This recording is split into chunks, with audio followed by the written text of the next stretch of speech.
மோடி அரசுக்கு பெரும்பான்மை பலம் இல்லை. வெறும் 240 பேர் தான் இருக்காங்க. பாஜக எம்பிக்கள்னு 240 பேர் தான்.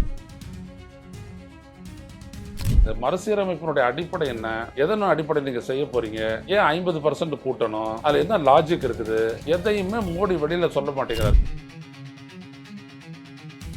யாரு பாதிக்கப்பட மாட்டாங்க, யாரு பாதிக்கப்பட மாட்டாங்க, இதை மட்டும் அவர் சொல்றாரு. எந்த மாநிலம் பாதிக்கப்படாதுன்னு மட்டும் சொல்றாரு. ஆனா இதுக்கு அவங்க சொல்றது என்ன? பெண்களுக்கான அந்த இடஒதுக்கீட்டை நடைமுறைப்படுத்தணும். ஏன் இப்ப நடைமுறைப்படுத்த முடியாதா? இப்ப நடைமுறைப்படுத்துற ஏதாவது ஜல்லிக்கட்டு எடுப்பான்னு நாட்டுக்கு எதுவும் கிடையாது. எதையாவது ஒரு காரணத்தை சொல்லி தாங்க நினைக்கிறத நிறைவேற்றிக்கணும். ஆனா இது மிக மிக ஆபத்தானது. வணக்கம் தொடர்களே. ரோச செய்தியின் வாயிலாக என்று மீண்டும் உங்களை சந்திப்பதில் பெருமகிழ்ச்சி அடைகின்றேன். பிரதமர் மோடியும் இந்திய ஒன்றிய அரசும் பாரதிய ஜனதா கட்சியும் இந்த தொகுதி மறுசீரமைப்பு, நாடாளுமன்ற தொகுதிகள், சட்டப்பேரவை தொகுதிகள் மறுசீரமைப்பை வேகமாக நிறைவேற்றி அதன் மூலம் இப்பொழுது இருக்கக்கூடிய நாடாளுமன்ற மக்களவையின் எண்ணிக்கையை 50 விழுக்காடு 543 816 கூட்டுவதற்கான தீவிர முயற்சியில் ஈடுபட்டிருக்கிறார்கள். அதற்கு அவர்கள் சொல்லக்கூடிய காரணம் என்னன்னா, பெண்களுக்கு 33 விழுக்காடு இடஒதுக்கீடு கொடுக்கணும், அதற்காக நாங்கள் இதை செய்கிறோம், அதை வேகமாக செய்து முடிக்கணும் அப்படின்ட்டு அவங்க சொல்கிறாங்க. உண்மை என்னென்னா 2019 இவங்க வந்துட்டு ஒரே நாடு ஒரே தேர்தல், அதை நோக்கி தான் இவங்க செய்கிறாங்க. இதை செய்யட்டும், அவங்க என்ன நினைக்கிறாங்களோ அதை செய்வாங்க.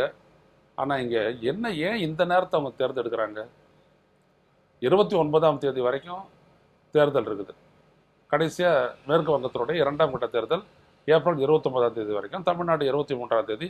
அதே நாளில் வந்துட்டு பார்த்தீங்க அப்படின்னோம்னா 23ஆம் தேதி தான் வந்துட்டு பெங்காலினுடைய முதல் கட்ட வாக்குப்பதிவு எல்லாம் நடக்குது. 4ஆம் தேதி வாக்கு எண்ணிக்கை முடியுது. முடிச்சிட்ட உடனே அதுக்கப்புறம் வந்துட்டு எல்லாம் நாடாளுமன்ற உறுப்பினர்கள் தேர்தல் பரப்புல திருப்பி வந்துடுவாங்க. அதுக்கப்புறம் வைக்கலாம்ல. 16ஆம் தேதியில இருந்துட்டு அவர் வைக்கிறாரு. எப்போ எல்லாரும் தேர்தல் இதில் வந்துட்டு ரொம்ப தீவிரமாக இருப்பாங்களோ பரப்புரையில், அந்த நேரத்தை பார்த்து பார்லிமெண்ட்டை வச்சு இதை முடிக்க பார்க்குறாரு. எதுக்கு? என்ன அந்த அவசரத்துக்கான காரணம் என்ன? வேற ஒன்றும் இல்லை. மோடி அரசுக்கு பெரும்பான்மை பலம் இல்லை. வெறும் 240 பேர் தான் அவருக்கு இருக்கிறாங்க. பாஜக எம்பிக்கள்னு 240 பேர் தான். ஆனால் மொத்த எண்ணிக்கை 543. ஆனால் அவருடைய கூட்டணி கட்சிகள், தெலுங்கு தேசம் கட்சி, அதுக்கப்புறம் சிவசேனா கட்சி, ஐக்கிய ஜனதாதள கட்சி, இதனுடைய கூட்டணியோட 292 பேர் இருக்காங்க. இந்த 292 பேரும் கூட போதுமானது அல்ல.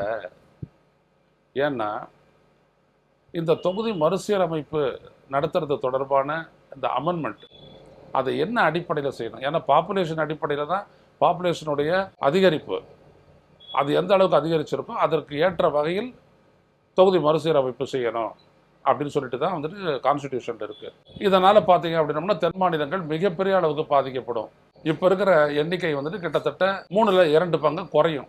அப்படிப்பட்ட ஒரு சூழல் தமிழ்நாடு, கேரளா, கர்நாடகா, ஆந்திரா, தெலுங்கானா ஆகிய மாநிலங்கள், ஒரிசா உட்பட எல்லாம் அடிபடும். ஆனால் வட இந்திய மாநிலங்களான உத்தரப்பிரதேசம், மத்திய பிரதேசம், பீகார், ராஜஸ்தான், குஜராத், மராட்டியம் போன்ற பெரிய பெரிய மாநிலங்கள், இவங்களெல்லாம் பார்த்தீங்கன்னா நிறைய இன்க்ரீஸ் ஆகும். இப்போ உதாரணத்துக்கு தமிழ்நாட்டினுடைய இது வந்துட்டு 30 to 30 தொகுதி, 39 தொகுதி இருக்குது. இது வந்துட்டு 48 தொகுதியாக உயருதுன்னு வச்சுக்கோங்க.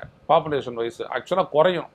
பாப்புலேஷன் வைஸ் பார்த்தீங்க அப்படின்னா எது ஆவரேஜாக அவங்க சொல்கிறாங்களோ அதன்படி பார்த்தீங்கன்னா தமிழ்நாடு 39, 32 குறையும்.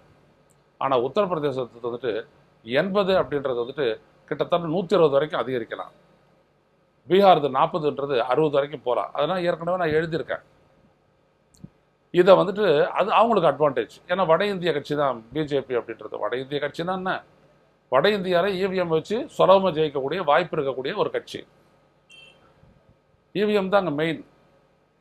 அப்போது இவங்க என்ன பண்ணுறாங்க அப்படின்னோம்னா மக்களவையில் இருக்கக்கூடிய அந்த எண்ணிக்கையை வந்துட்டு குறைச்சி காட்டணும்.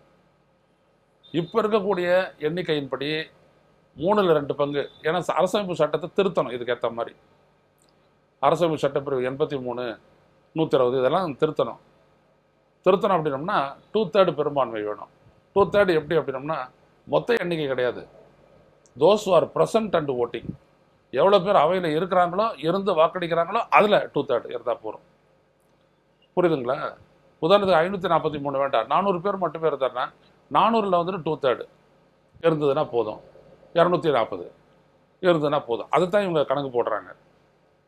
கணக்கு போட்டு அடிச்சிடலாம் அப்படின்ட்டு வேக வேகமாக மூவ் பண்ணுறாங்க.